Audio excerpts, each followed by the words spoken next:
Hey, happy Homebrew Wednesday. Here we find ourselves in October. A lot of pumpkin beers out there floating around at the store, and also a few in the SJ Pour Challenge. Don't really, actually there was a brew day this past week. Right now I'm rehabbing my equipment from the brew day, soaking it in PBW so I can clean it out. But I did a remake round 2 of Dropkick Nate. I think I'm going to call this thing Kickstand Nate or Sidekick Nate. I don't know, I'll ask him when I see him next week. Anyway, beer's looking good. I did a sample of it today, and let's see if you can see this. Oh, I'm sorry, I'm in the wrong piece here. So the OG was 1045, and I checked it today, and it's at 1007. So and that was at 68 degrees. So I haven't run the traps yet to see what that equates to. But yeah, so I did all 12 of my SJ Pour Challenge Eastern Hub tastings and scorings. I submitted all those bad boys and uploaded those things. So if you go to the SJ Pour Challenge website, sorry for my hands, kind of having some issues today. If you go to the SJ Pour website, you should be able to see those. I'm very happy because today I see that Barry from the Brewed Palate is back. I know he took a month-long sabbatical because he had a lot of family and travel and stuff going on over the past month in September. But very happy to see him back. Can't wait to watch his video here in a few. It's good to have you back, Barry. Anyway, don't want to belabor this. So you'll see the brew day footage from doing my Dropkick Nate. It was much easier this time using a system that has a automatic recirculation when you do the whirlpool. Had to do some creative things on the chilling, which you'll see. Didn't have the right hop bill or the right hop. Some of the hops I didn't have, so I had to do some substitution, and that's hence the name Kickstand Nate or Sidekick Nate, whichever one Brad and Nate prefer.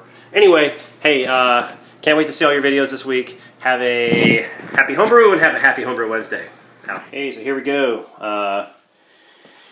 It's brew day, and I am brewing round 2 of Dropkick Nate. Only problem is that I don't have one of the type of hops that calls for in the recipe. So I did a little bit of substitution, not much. Currently I'm letting the strike water heat up. Got to put the grist into the mash tun and get my hot liquor tank heated up too, so I'll be back a little later. Okay, I'm back. Got the mash in on my, I'll call it modified Dropkick Nate.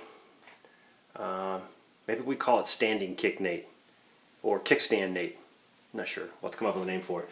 Anyway, got the mash going.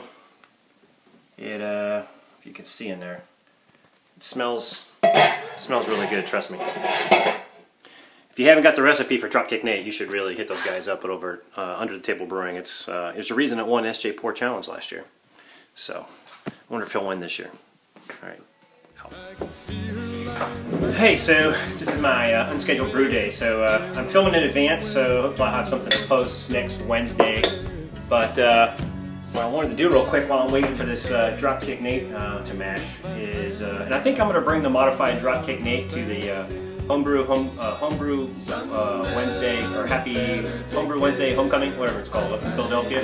It's modified a little bit, so we'll see if he likes it.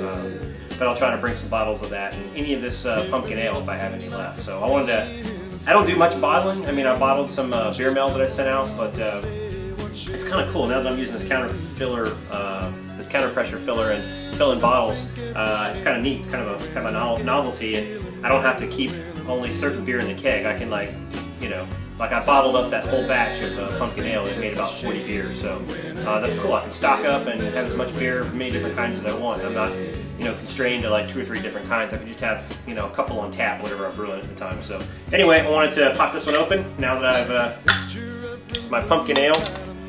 Bottled it last night. But I wanted to see kind of how it pours, because I really haven't poured one of my bottles before. I've seen you guys do it on film, but I haven't seen it myself.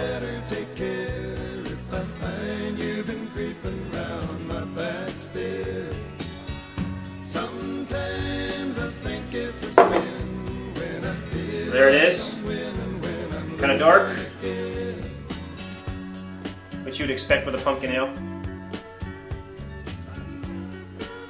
And it definitely smells like pumpkin. Cheers.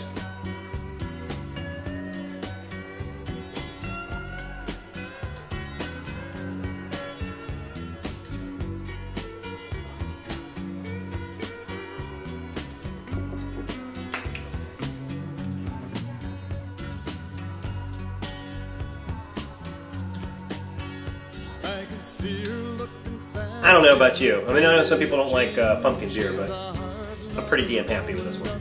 Cheers. Hey, quick update. So we're almost finished with the mash. Let's see, we got another, I don't know, 15 minutes or 17 minutes or something like that. But if you look, I don't know if you can see the color in the tubes. The color is looking really nice. Maybe you can see it there. See that nice golden, kind of light golden color. Let's see, let's look inside the mash bucket here. Oh yeah, I wish I could transpose the smell over the internet, but I can't. I've been keeping it right at 152, 153 degrees. I love the way the Herm system works. So anyway, we'll come back when we start sparging. Hey, so I got some time on my hands, about another 15 minutes or so until the mash is done. So hey, so check this out. I got an idea, and I got this while texting with one of the other brew tubers out there. You have that, I forget what day it is, but it's National Homebrew Day, and everybody always does the Big Brew. I think brew tubers, we should do a national, not even national, maybe even international. Virtual Big Brew.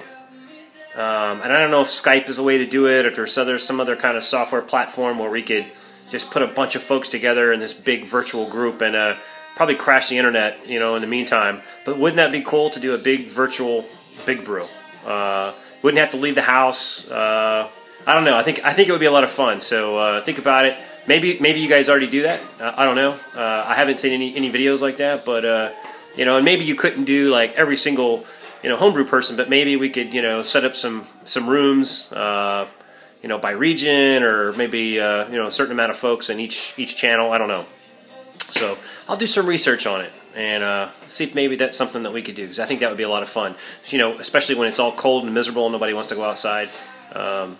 Brewing was probably one of the best things that's happened to my winters in a very long time. So anyway, cheers. Okay, so I've started the lautering from my mash tun into my boil kettle. That's a nice looking color, isn't it? Nice and clear. Man, that's beautiful. My first running was 1073. So looks like everything's going to plan. Okay, so I finished the lauter. I am now draining the mash tun so I can go do whatever I do with the grains. And I got the worts in the boil kettle heating up. And let's see, we're about, I guess about 133 degrees. I hit my pre-boil gravity of 1040. I think the target OG should be anywhere from 1042 to 1050 according to the recipe. So I should be in good shape. Okay, sorry, I was worried I was gonna have an accident, so I missed the hot drop. But the first hot drop was half an ounce of well, you guys know, under the table for the 60-minute boil.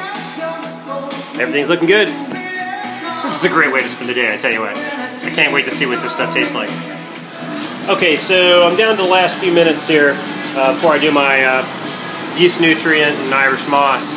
But one of the things on Dropkick Nate is you got to do some rapid cooling. And problem is, now that I'm using a work chiller instead of my normal immersion chiller, I wasn't sure how I was going to do some rapid cooling here. So what I decided to do is, you see how this tube right here kind of coils down, makes this little loop. What I'm going to do is I'm going to take a bucket of ice or a glass of ice here, put some water in it, and put that tube in there. And as it's running through the pump, recirculating back up to the kettle doing the whirlpool, see if I can cool it down really quickly to that temperature that I need to get at. We'll see if it works. Okay, so here's what I came up with. Did the last hot drop before steeping, and this is going to be my method to cool down to the temperature I need to before starting the whirlpool,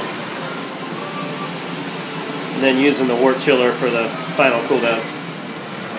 I don't know about you, but one of the favorite things about brewing, smelling the hops. Oh man, it smells so good.